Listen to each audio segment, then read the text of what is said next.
You're listening to Leadership Powered by Common Sense with your host, Doug Thorpe. Here's Doug.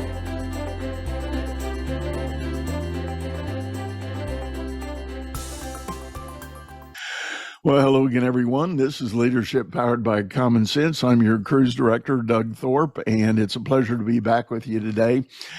In the world of emerging AI and assessment tools and all things performance-oriented, I've got a guest today who's going to help us unpack a lot of that and find better, more efficient ways to think about assessment and learning from observations. I'm borrowing some of his words here. His name is Projjal Ghatak. He's actually living in Singapore. And well, I'm going to just stop there and say welcome to the show, Projjal. Thanks, Doug. Thanks for having me. Yeah, it's a pleasure, as is a bit of a custom here. I always like my guests to kind of unpack a bit of a backstory for how you got into and inspired for the work you're doing now. And so tell us your story. Well, thank you. So I spent the first quarter of my life in Asia. So I was born in India and moved to Singapore initially for university, and then spent a few years in Southeast Asia in management consulting. And then sort of moved to North America for a few years, did an MBA in California, and then spent some time in early stage companies and finance across Latin America and New York before moving back to Singapore in 2016. And then did a bunch of local, regional, global roles at a tech company called Uber, and sort of saw it through a lot of different phases of growth. And I think one of the most consistent threads throughout my career as a leader has been just the importance of running teams, and you know how little you can do on your own, and how much more compounded that gets with a team and organization. But I always found myself complaining about the quality of tooling, the quality of processes that we used to both assess as well as develop teams. And so, you know, during my career, we saw the birth of Slack and Trello and Asana and Zoom and all these amazing products that, you know, help people get work done, but the products to actually make people better were terrible. And that pain was strong enough to go do something about it. And that's what gave birth to OnLoop. So tell us, in essence, give us the 10,000-foot view of what your platform OnLoop is about. Yeah, you know, the best way we describe ourselves is we're a habit-forming generative AI platform to drive manager and team effectiveness in a new hybrid world. And so the term we use a lot is clarity. And it is getting increasingly harder to get day-to-day clarity in the workplace. And that clarity was typically sort of done informally through much more serendipitous conversations. But we've had to come up with a framework that puts together people's well-being, people's goals, feedback, both from a celebration perspective, as well as an improvement perspective, as well as continuous growth, to sort of devise a way for managers to drive day-to-day clarity in the hybrid orgs. And so we've had the benefit of being born in the pandemic, and the pandemic's meant a time of super rapid change with a move to remote and hybrid. At the same time, the real sort of, you know, mainstream adoption of generative AI products. And we feel quite lucky to take a lot of this new technology and apply it to all topics like goals and feedback that have unfortunately been butchered by terrible products that are clunky and make people run away from them. And so we're a brand new retake on how people should be high performing in the workplace every day. And as we were standing in the green room, if you want to stand back a little bit, you've got a T-shirt on, and the caption says, "What you were not born you weren't born to write performance reviews," and I think everybody will agree. Yeah. There are a billion knowledge workers in the world, and the only thing they all hate is performance management. That's correct. And there are very few workplace practices that are that universally hated, and that's mind-boggling. Yeah, it is. And, this whole notion of the old annual performance review has turned into a compliance and legal defense Yes, tool. It's not a talent development tool at all. absolutely. And And and I think smart people see through that and they realize that, okay, here we go again. And that is the number one pain point for managers everywhere. And if employees don't like it, compound that 10 or 20x, and you've got the manager pain point for their role in producing those.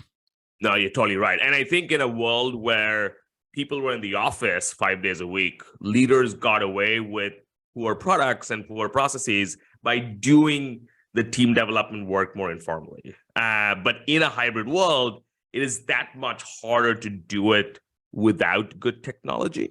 And so what we have is a burnt out workforce that's burnt out not because of hard work, but they're burnt out because they don't see a sense of progress. And that's because the progress was usually calibrated informally. And what we've given them is a moldy gym that's called performance management. So think about taking a really obese population and then saying, please go work out, which is the same as please focus on your goals, please focus on your feedback, and then saying the only gym in town is dirty and has mold in it. And no wonder nobody works out. And no wonder people hate things like goals and feedback when they're bloody important to do, but the implementation of it has been terrible. So our job is to make people fall back in love with things like goals and feedback that are fitness for your team, and have that sort of coached and trained in a way that is actually fun to do versus a chore to do. Right. So I want to go back to your opening point about the notion of clarity, and I am all in with that theme. And as my coaching clients will attest, when we start talking about it, I go back to the phrase, it's actually a sales training phrase, but it applies to leadership, and that is a confused mind says no. So if you have a team and they seem to be doing not much, they seem to just be treading water, it's probably on you as the leader. You have failed to provide clarity for where they need to go. And my little 10-second soapbox message on that is reasonably good employees want to do a good job, but if you don't tell them what good is, they're going to do nothing. They're not going to do something wrong because they don't want to do that, but they'll essentially, their default mode will be do nothing while they're waiting on the clarity they need. Yeah, and I'm in the camp of cheering for managers, and I believe no manager shows up and says, I'm going to do a terrible job today.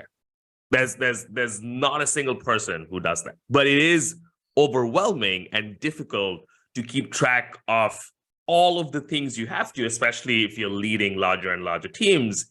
And so, which is why we try and make that as simple as possible. So what we're working on right now is, can we sort of summarize everything that's going on into a clarity score? And then can we use that clarity score to tell the manager, actually, these are the next 5 actions you should take for various team members based on what's going on for them to increase that clarity, and give them that aid and trust that they have good intent. I think a lot of workplace chatter emanates from not assuming good intent, and we like to believe everybody has good intent when they show up, but we need to convert that intent into action by giving the right aid. Absolutely. And I like that framing of the way you put it. People show up with a good intent, but as a leader, you've got to turn that into action. I'm going to borrow that. It'll be in print again soon someday. That's good. Full attribution, of course. But well, talk a little more about the structure and the methodology that's in the platform. Yeah. So, when we first started the company, I went and studied, a lot of different ways of looking at feedback at the workplace. I went and studied sort of OKRs, which has obviously been something that's popularized a lot in the last 10 or 20 years. But what we realize is that all of these approaches have taken a very top-down perspective on, to your point, either driving compliance or driving a company outcome. But to effectively measure performance, we need to understand the individual and then understand how the individual compounds over time. And because we came at the problem with a pain point, which is that the way feedback is done in the workplace sucked, we kind of iterated to a point where we came up with this 5-layer framework that we call collaborative team development. And collaborative team development is a framework for managers to provide day-to-day clarity for hybrid teams. And it has, as I said, 5 layers. The base layer is a layer of well-being. And what I've learned sort of, going through my own mental health journey and those of people working with me and for me, and folks that I've coached over time too, is that if someone's well-being is broken, nothing else matters. And so that sits at the very foundation of performance. And it's a performance layer and not a woo-woo, this is a good thing. But if you're flooded or you're burnt out or you're angry, you're not going to be able to perform well. And so understanding that, helping that get better in a trusted way is the base layer. The second layer is people's goals. And this is where, I realized that OKRs are good for companies, terrible for individuals. And so we use a target, project, skills, goals framework in our product, whereby that's also very much continuous. And each person's work is either a target, project, or a skill. In some people's work, that can be measured easily through targets. In some places, it can't. But for us to effectively assess someone's work, all 3 in cohesion works, and clarity on that goal layer is where a lot of teams are struggling today, especially with the pandemic, and not being able to effectively iterate at a per person level. The next layer that sits on top of that is what we call superpowers, and that is sort of imbibed and understood by recognition feedback that people get. So we look at frequency of behaviors that come up the most often to then hypothesize what each person's superpowers might be. And actually, one of the misnomers that people make about feedback is that they assume that all feedback is constructive, but actually strengths-based feedback is almost more important than improved feedback. So someone knowing what their 3, 4, 5 superpowers are and how that evolves becomes a way to get high performance out of someone, because then they can double down on that. The 4th layer is what we call blind spots. And we use the term blind spots very, very deliberately for a few reasons. One is often that's something people don't know. They don't know that they might be intimidating someone. They might just be passionate, or they don't know that they are, messing up attention to detail because they're trying to move quickly, but that's leaving issues as they go by. But getting that feedback from team members in a way that is direct and kind from a radical candor perspective then becomes guidance for them to grow. And actually, one of the best compliments that we've got from one of our customers is that they started seeing feedback in the organization as guidance and not criticism, and realized that by not giving constructive feedback, they were actually doing a disservice rather than saving them from it. And then the 5th and final layer is grow. And so continuous learning. And so based on what's happening with your well-being, your goals, your superpowers, your blind spots, we then unlock learn content and other pathways for people to develop over time. And so, and those are the 5 layers, and that has a very clear hierarchy. And we sort of help both take primary input, measure, and then suggest actions based on what's going on for each team member. So what I'm hearing is a modernized version of the Maslow's hierarchy of need. You start at that base layer of wellness and sense of safety and security. And I agree 100% with you. When an employee shows up and they're feeling threatened or unsafe, their brain, and studies have proven this, their brain is geared and designed to shift into that fight or flight mode for protection and existence. And the mere idea that, my life is being threatened, and hopefully not literally, but just that psychology of it.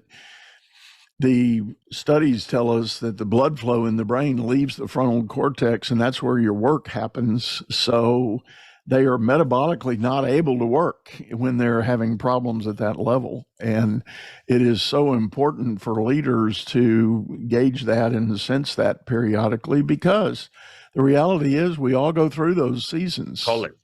There's challenges. You could have a sick parent or a sick child or a troubled marriage, and you're struggling and things are happening around you, and the work may be wonderful, but when your personal life is being threatened that way, you can't show up. You can't flip a switch and show up 100% ready to go at work. You can't just switch it off, right? So, and what I love is, I don't know if you're familiar with Dr. Andrew Huberman's work at Stanford, and he's been doing a lot of work to bring to light mainstream education around what psychology and neuroscientific impact of the brain is and what it does to your motivation, does that to productivity, so that people understand that this is science. This is not a choice that people switch off, and just toughing it out is not how you deal with anxiety and depression and stressors. And so, I've gone through my own journey evolving this. I grew up in a family where you didn't necessarily spoke a lot about emotions and sort of mental health. And I've really embraced how important that is to performance science and thinking about performance of teams. Yeah. Well, moving forward then up the pyramid there, as you layer in, does the platform help assess the journey up and down that pyramid?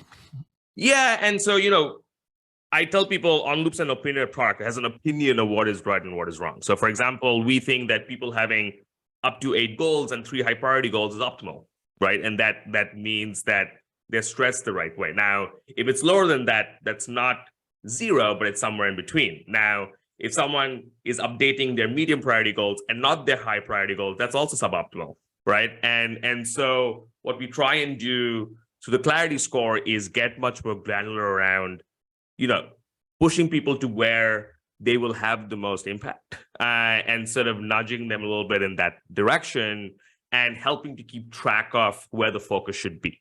And so if you have 9 direct reports, you can't really track their well-being consistently. It's one person's signaling that they're tired, addressing that is more important, and that becomes a more critical activity to undertake versus giving someone constructive feedback who's doing really well. And so we help sort of think about what's the right hierarchy of actions for each individual to take based on what's going on in their pyramid, and then for a manager to take based on what's going on in the pyramid of each of the team members. Yeah. I don't want to assume anything about the platform, but what I would like to do is talk about some fundamental leadership principles that have become, I think, more popular, or at least people are willing to entertain and become slightly more aware of them. And that is this whole notion of setting goals, setting aspirational direction for each individual employee does come down a bit to having a discussion about expectation. And I actually did a show last year with a guest, and we talked about the idea that expectation alone is not enough. You have to also introduce the notion of obligation. So if I may just role play for a moment, if I'm your boss and I say, Projjal, tell me about your expectations here at XYZ company.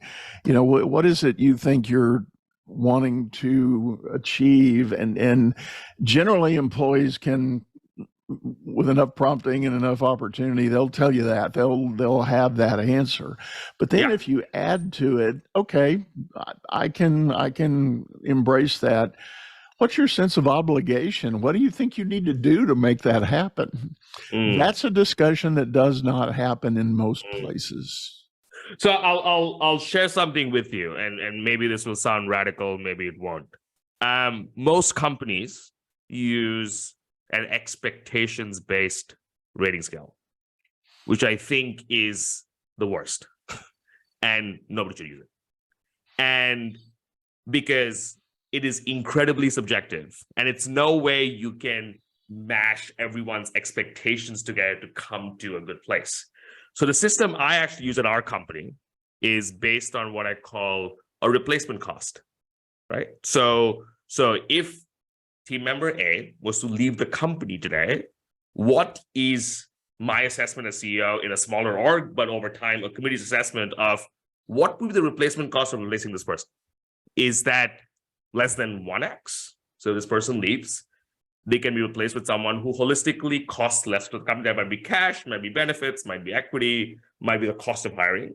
Is that between 1 to 1.5x? Is it 1.5x to 2.5x or greater, right?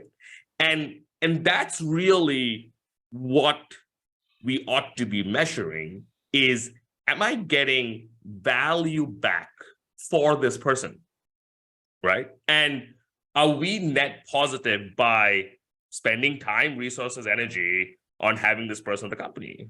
And my expectation of a free intern is very different from a $500K a year executive. And if someone's at 100K, that's very different versus 500K.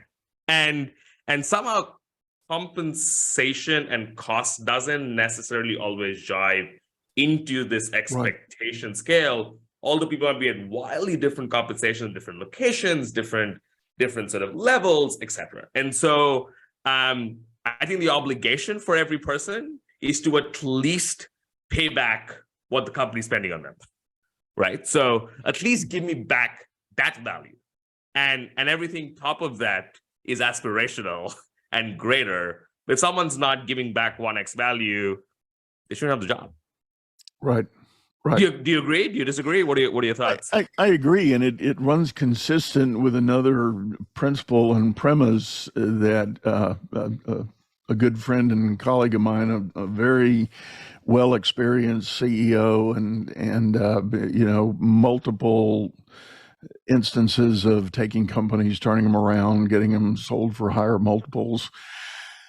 His focus has always been, actually, it's very similar to yours. He's not quite articulated it with the components that you mentioned, but what his bottom line was, it's value creation. For each role, what value are you creating? And to extrapolate that, yes, I would agree. If the value you can help us create is not greater than what your all-in compensation and the cost of having you here, Totally. why are we doing anything? Why?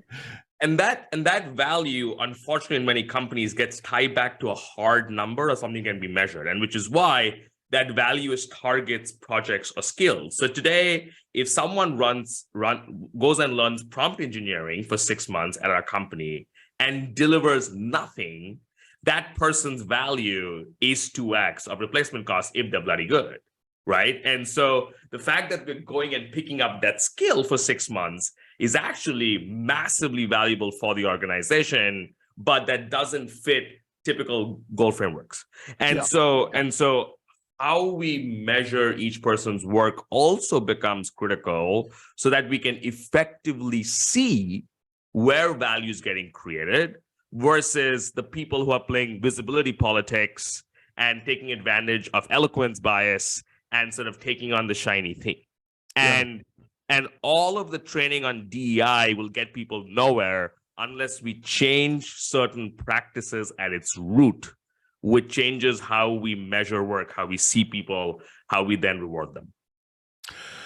I agree with you. And as you said that on the DEI subject, I'm reminded of another episode we had last year. I had my guest was very vehement. She was a consultant that companies were hiring to come in and help them wrestle with the whole social injustice and all the Black Lives Matter and all the other elements of the DEI equation. And she said, everybody's got it wrong. People need to focus on this value contribution. Mm-hmm. and the way and she said, make DEI a business decision, not a psychological or emotional decision. Yeah. One thing I've learned, and it's been very meaningful for me being a founder, I never thought myself as someone who wasn't confident or wasn't scared. But as I went into fundraising conversations and built a company out, I think the self-doubt I had doing the work I do has been an incredible journey to go through. And if you're born in any minority race or gender or personality type, you don't learn the same confidence as the majority. And often that confidence affects what risks you take. And often that dictates what value you create. And so a lot of the quote unquote training we should be doing is around confidence and taking risks. And if, as a Black kid in the US, if taking a risk means you might get shot, you're not going to take risk. And that gets ingrained pretty deep into you from pretty early on, and that stays with you.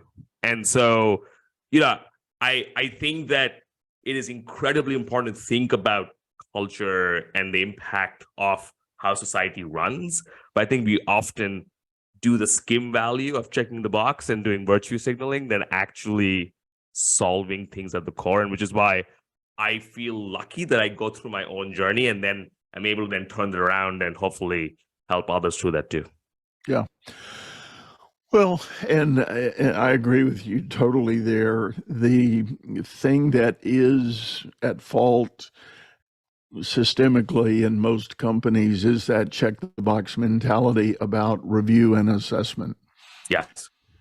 People see through it. The workforce sees through it. They know it's a necessary evil because somehow that equates to a merit raise or a bonus or, an extra comp opportunity. And it's just not a fulfilling and it's not on the plus side of the ledger for the job experience. I'll put it that way.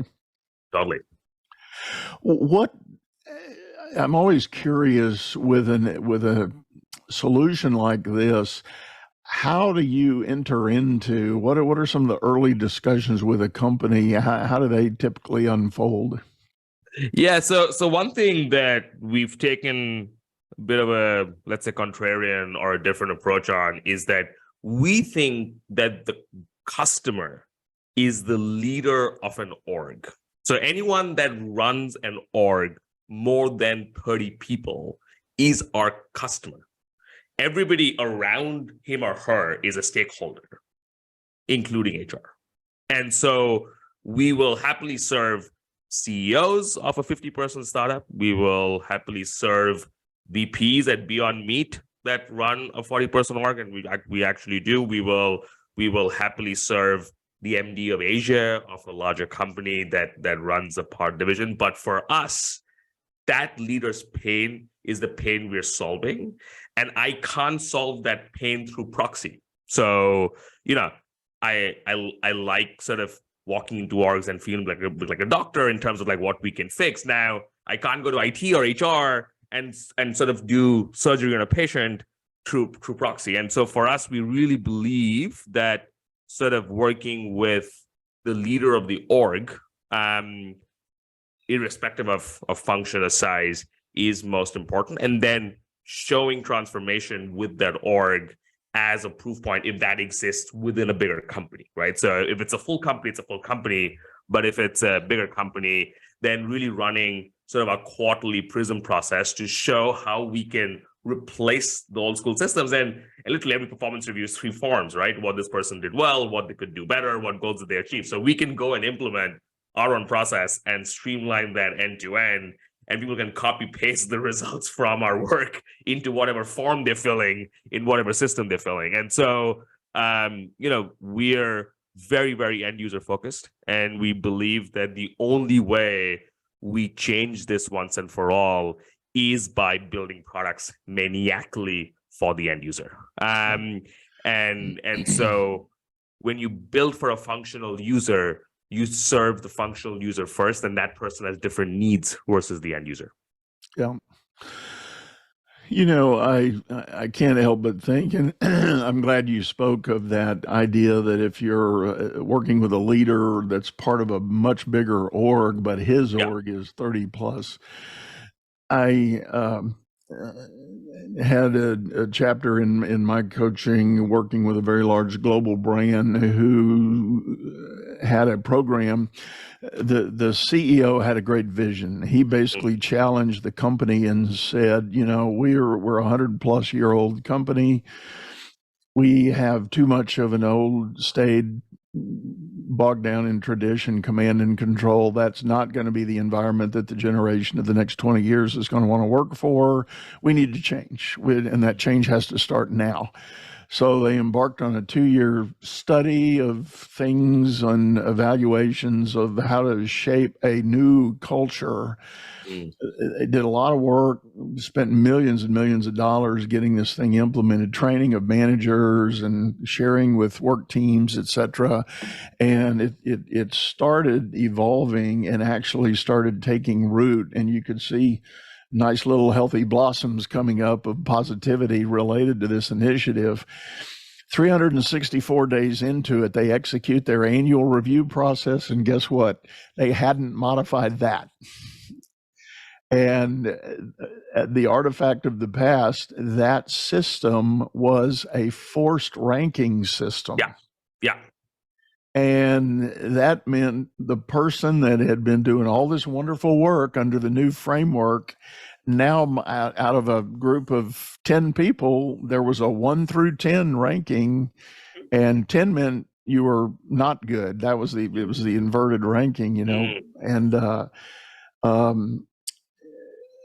but there was forced placing, so everybody fell in a bucket one way or another, and it's like it just blew up the whole initiative. Yeah, it was like, here we are back to the same old. And to their credit, they have subsequently turned that part around and embarked on a change of that too. But boy, talk about, it's almost like changing the transmission out of a battleship, to make that kind of a change.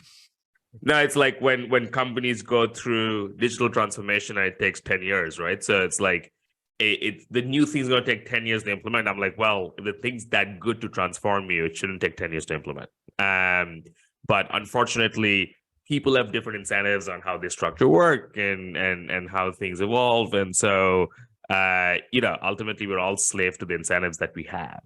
And that goes back to how we assess and reward people. So unless that changes, you're not going to change behavior. And so it very much needs to be holistic. Right. So what do you see as the journey begins with a company of implementing OnLoop? What are are there some recurring hurdles that you stub your toe on? Not you, but the company. Yeah. So what we find is that people have different sort of existing strengths with regards to the 5 layers of the pyramid. What we typically see is that a company is good at doing celebrates, right? Like that's an easy muscle to get going. Companies really struggle with improves and constructive feedback is really tough, and they struggle with goals. But with celebrates is easy, sort of well-being and getting that to a decent place is easy. And so what we do is we sort of run a 12-week program when we start working with a new customer, and we sort of do a pretty high-energy kickoff to get the org excited, because getting the ICs and the org excited about why we're doing this is huge, and them seeing collaborative team development as a process that they run. And then we have a bunch of different habit-forming targeted interventions that we run, including workshops, including newsletters, including other sort of interventions to go build those muscles across the various layers. And then we will tweak that based on what we see in terms of data, in terms of how each org is evolving. Because our promise to the org is that we will drive you results. And we will go build the muscles that are needed to then establish clarity across the organization. And if an org can do it on their own, great. If not, our customer success teams are great at sort of moving that to a place that's good, because I don't want to be in the business of selling software for the sake of software. Our job should be to drive an outcome, and a product and a habit-forming product is an aid to drive that outcome. And our product will keep getting better over time in driving that without humans. But in the meantime, we're here to help to go drive that outcome. So once these goals, tasks, and skills are identified, how is the ongoing data captured? Who participates? Where does the input come from? So Yeah. on and so on.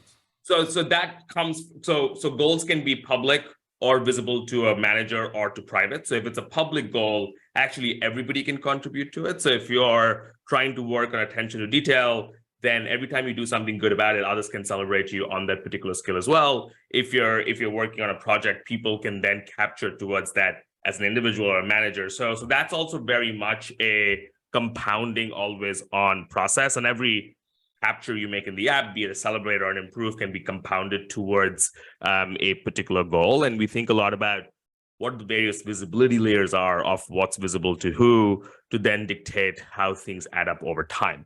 And so all of that today is through primary input. Today, we don't infer updates from other task management tools or from other comms platforms. People can make captures from email or Slack, but over time, what we'll do is we'll start working with products like Asana or Notion or Jira, and then be able to infer what updates might be based on what's going on the other platforms too. Because the way we look at it is that a manager needs to see a skim level, high level understanding of what's going on. They don't need to know every single task management detail. So we'll let that get solved by the people who do that well. But over time, we'll bubble up or bring up the things that need to be unblocked or addressed at a more higher level. And so, because we have the clarity score in the app and we're testing that out now with a couple of teams, like as that evolves to give you a cleaner view of where to intervene, that forms the habit of, actually, I haven't checked in on this high priority goal for 2 weeks.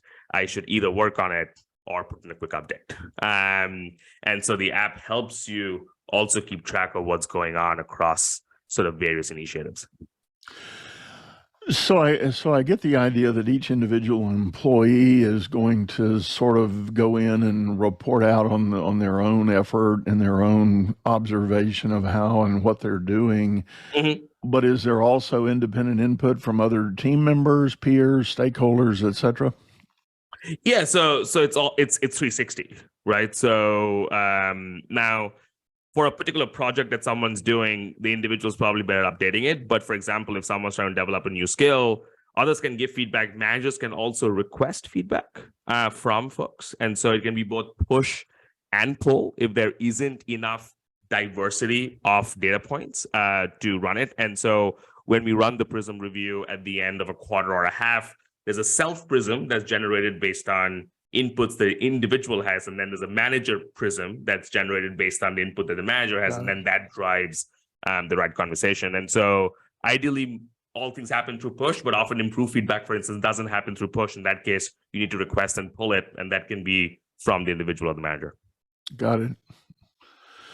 Well, very, very interesting. Well, Projjal, we're about up on time here for this episode, but thank you for sitting in and sharing this with us. Tell folks the best way to get a hold of you if they're interested in learning more about this pretty revolutionary way to guide development and elevate team performance.